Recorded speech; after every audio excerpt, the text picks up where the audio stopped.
Quest Audiobooks presents an unabridged recording of The Decade in Tory, an inventory of idiocy from the Coalition to COVID by Russell Jones, narrated by Devon. Part 1. The Wrong Walk to Freedom. 2010. Take up the cudgels. Settle in.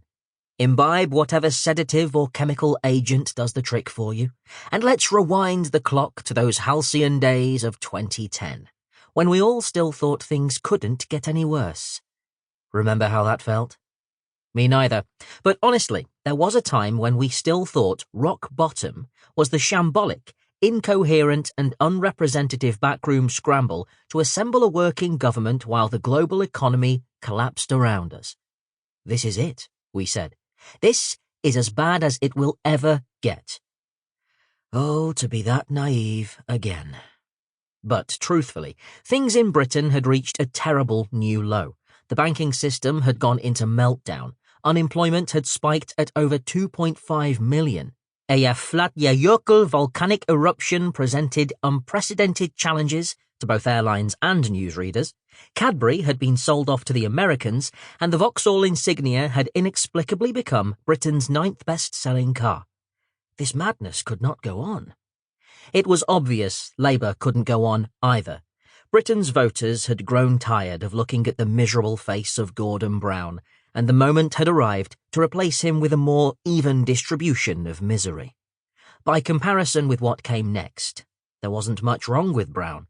He was just fundamentally ill-fitted to the presentational part of being Prime Minister. In an era of retail politics, he emanated the exact aura you would get if you told Squidward to perform an interpretive dance about an abattoir in Croydon. Brown's prodigious despondency would have been bad enough on its own, but his entire party seemed to have given up. Nearly 1 in 3 Labour MPs decided not to stand for re-election in 2010. It was a knackered party, sullied by Iraq, mired in the controversy of expenses scandal, and cursed by being in the driving seat when the global financial crisis hit. Public debt was enormous. In Labour's last year in charge, Britain owed an eye-watering 62% of our gross domestic product, GDP, which we can all agree sounds terrible, because by now we've been told it was terrible for well over a decade, and it has become an immutable truth that it was the terriblest thing ever. So it might be a shock to learn that as a percentage of GDP, in 2010 we owed less than we had during 190 of... Sample complete. Ready to continue?